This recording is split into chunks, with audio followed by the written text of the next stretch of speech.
नमस्कार दोस्तों, मैं एमएसआर आपका अपने चैनल में स्वागत एवं अभिनंदन करता हूं।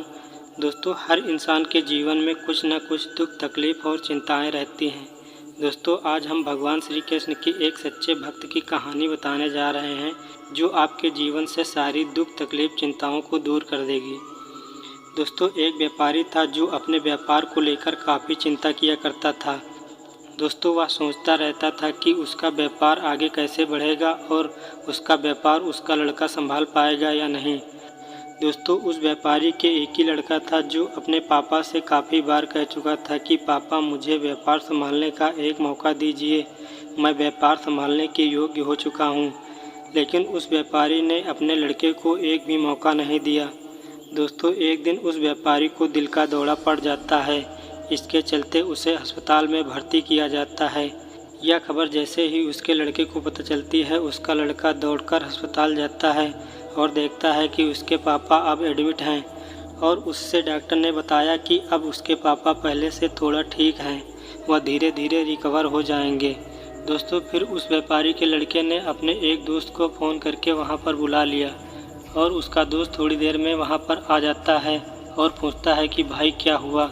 फिर उस व्यापारी के लड़के ने बताया कि मेरे पापा को दिल का दौरा आया है, इसके चलते उसे अस्पताल में भर्ती किया गया है। इसके बाद उस व्यापारी के लड़के ने कहा कि चल जरा बाहर घूम कर आते हैं।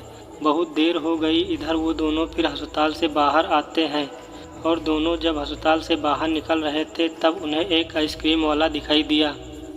फिर उस व्यापारी के लड़के ने कहा चल जरा आइसक्रीम खा के आते हैं। यह बात सुनकर उसका दोस्त थोड़ा सा चौंक जाता है और मन ही मन कहता है कि अरे ये क्या पागलपन है, पापा अंदर भर्ती हैं और यह आइसक्रीम खाने की सोच रहा है। फिर उन दोनों ने आइसक्रीम खरीद ली और खाने लगे। लेकिन उसका दोस्त था जो उससे रहा नहीं गया और उसने पूछ ही लिया कि मुझे समझ नहीं आ रहा है कि आगे क्या होगा तुम्हारे व्यापार का। तुम्हारे पापा की तबीयत ठीक नहीं है और तुम यह आइसक्रीम खा रहे हो, मुझे कुछ समझ में नहीं आ रहा है। फिर उस व्यापारी के लड़के ने जो कहा उसे ध्यान से सुनना। अपने मित्र से कहा कि मुझे मालूम था कि तुम यही सोच रहे होगे, मेरे पापा अस्पताल में भर्ती हैं और मैं यह आइसक्रीम खा रहा हूँ, मेरे मज़े चल रहे हैं। ऐसा कुछ नहीं, मैं भगवान श्री कृष्ण का बहुत बड़ा भक्त हूँ और उनकी दो बातें हमेशा अपनी ज़िंदगी में याद रखता हूँ।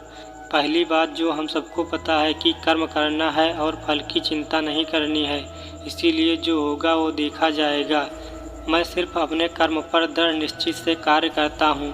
और दूसरी बात में उस व्यापारी के लड़के ने बताया कि मैं आपको एक श्री कृष्ण की कहानी बताने जा रहा हूँ, जिससे आपको दूसरी बात बहुत सरलता से समझ में आ जाएगी। भगवान श्री कृष्ण की जो पत्नी थी, जिनका नाम रुक्मिणी था, उनका जब पहला बेटा हुआ था तो उसका नाम प्रद्युम्न रखा था और प्रद्युम्न के जन्म के 10 दिन पश्चात ही प्रद्युम्न का अपहरण हो चुका था। इसके कारण रुक्मिणी नाराज और उदास रहने लगी। क्या हो गया?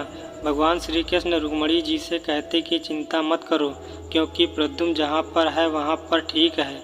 लेकिन इतना समझाने के बावजूद भी रुक्मिणी जी अपने बच्चे की चिंता में उदास और निराश रहती थी और इसी तरह से चिंता करते करते रुक्मिणी जी को 18 साल बीत गए। 18 साल बाद द्वारिका में जब प्रद्युम्न की वापसी हुई और जब प्रद्युम्न द्वारिका में वापस आए तो उनके साथ उनकी पत्नी माल्यवती भी थी। माल्यवती की उम्र प्रद्युम्न की उम्र से 20 साल ज़्यादा थी। माँ रुक्मिणी भगवान श्री कृष्ण के पास जाकर फिर कहने लगी कि ये क्या हो गया। फिर भगवान श्री कृष्ण जी ने माँ रुक्मिणी से कहा कि जो हो गया है उसे स्वीकार कर लो और चिंता मत करो। लेकिन माँ रुक्मिणी जी कह रही थी कि बड़ी लड़की से शादी क्यों कर ली और क्या यही लड़की मिली थी, इस बात को स्वीकार कर नहीं पा रही थी और इसके कारण माँ रुक्मिणी जी 8 साल और दुखी रहीं। और 8 साल बाद रुक्मिणी जी ने यह स्वीकार कर लिया कि प्रद्युम्न ने जो शादी की थी वह ठीक थी। दोस्तों, एक तरीके से माँ रुक्मिणी जी ने अपनी ज़िंदगी के 26 साल उदासी और चिंता में बिता दिए। इस कहानी को ख़त्म करते हुए उस लड़के ने अपने दोस्त से बोला कि मैं भी स्वीकार करना सीख लिया है, क्योंकि भगवान श्री कृष्ण जी कहते हैं कि जो हो रहा है उसे स्वीकार कर लीजिए, ज़िंदगी अपने आप सहज हो जाएगी।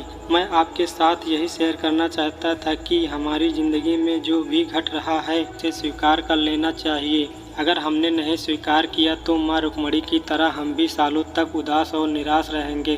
दोस्तों, आज की यह कहानी आपको कैसी लगी और आपको इस कहानी से क्या क्या सीखने को मिला, कमेंट बॉक्स में ज़रूर बताइएगा। साथ ही अगर आपको श्री कृष्ण जी की ये कहानी पसंद आई होगी तो इस कहानी को अपने दोस्तों के साथ ज़रूर शेयर करना।